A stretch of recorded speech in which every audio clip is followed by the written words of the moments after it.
All right, welcome back to Good Morning Football. Our next guest is a man of many talents. Not only is he a Super Bowl champion, 8-year NFL veteran, he also finished the New York Marathon, which is a feat in itself.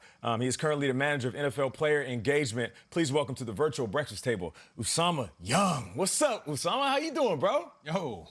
And I'm doing well, man. Staying busy, staying sane, and just steadily uplifted, bro.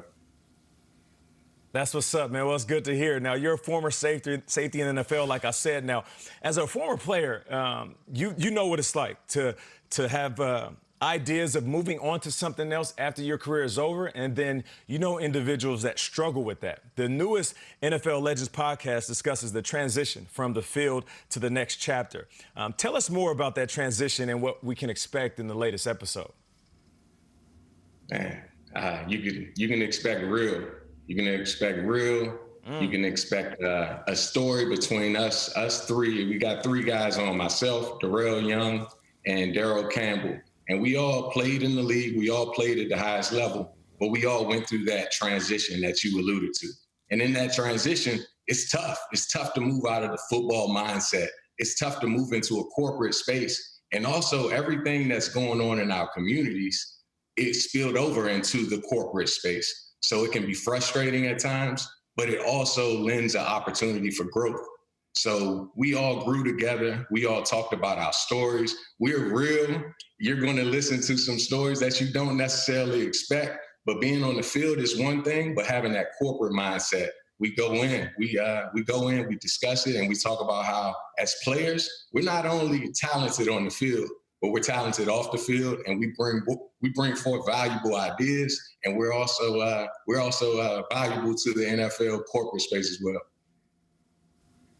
It's a great pitch, man, and I love that you make it with a smile because I know you mean it. You're talking about preparing players for life after football, but there's also the transition of preparing players for life during football. What would you say right now to these young players, these rookies, who are not only entering the NFL, they're doing it in the strangest of times, in the strangest of seasons? What would you say to them?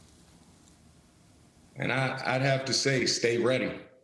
Stay ready. I think everybody is dealing with something, uncharted territory right now. We all have never been through a pandemic, and we've never had to go into a football season not knowing truly if we're even going to be able to play football. We're not knowing if our children are going to be in school. It's just a whole lot of unknown. And for the young player stepping into it, they already were unsure. They were already going in bright-eyed, bushy-tailed, just like, hey, what does this have in store? But if you're going to stay ready, you know what? A wise man once told me, it's better to be prepared and not get the opportunity than to get the opportunity and not be prepared. So for guys that are stepping on the field, you got to understand, you got to be prepared for not only football and playing at a high level, but you got to be prepared for what's next. So start thinking about, if you haven't graduated, how are you going to get your degree?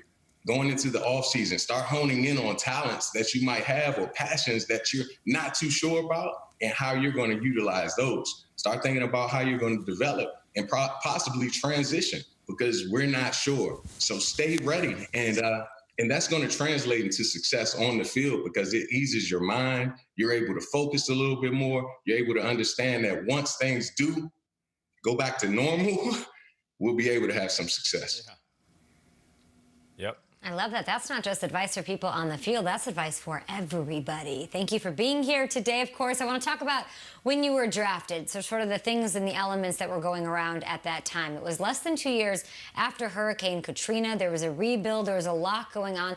I'm just curious, with all of this work that you do in the community and all the work that you're doing to help NFL players now, was any of that rooted or at least motivated by the things that you saw going on in the city at that time and the reaction of your Saints team and people in that city helping each other? Absolutely. The Saints, and being the first team that I played for professionally, that city holds a different type of place in my heart, a huge place in my heart. And being a rookie there, I can't remember a day off that we spent and we weren't in the community. We weren't building homes. We weren't cleaning playgrounds. We weren't just doing, making hospital visits. We were doing anything that we could to give back because we saw from the start how much that community was impacted by Katrina, but also saw hope in seeing us have success. So I remember as a team, we always went out and did things. And I said, you know what? This is something that I need to do as an individual, but bring forth even more. I need to lead. So I made sure to bring out younger players once I got into my years of playing in the league, bring out younger players and serve in the community and give back to that team. And not just the team that you play for in your own community. And that's something that I value tremendously. I understand the platform that these star players have, but I also understand the type of legends that come out of the community and might not get as much acclaim as a Drew Brees. But ultimately, you've got a level of impact that's like no other, and you got to utilize it. So that goes into not just servitude, but civic engagement as well.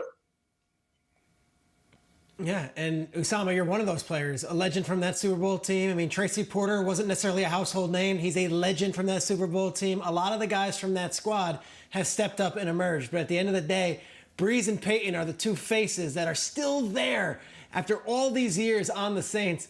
I know you watched Monday night.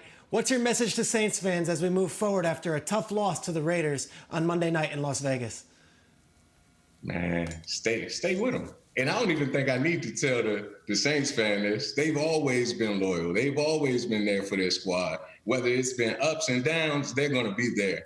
But one thing's for sure, you got the truth in Drew. I've been taking notes from Nate in storytelling, and I just got to say this one story about Drew. Like I remember in practice, man, this dude threw an 18-yard comeback, and from the naked eye, you just think that it's just a regular 18-yard comeback. But when I looked at it on film and Greg Williams points it out, he says, look, 9 is special. Number 9 is special. When he throws this 18-yard comeback, look at the helmet that's right in front of his follow-through. And he stopped his follow-through right before he hit the helmet and potentially hurt his thumb and pulled it back and threw a strike on the sideline.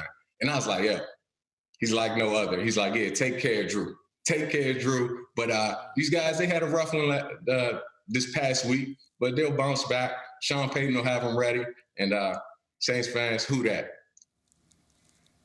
There you go. Who that? Usama, we appreciate you joining us. Just like I tell you every time I see you, you're an inspiration.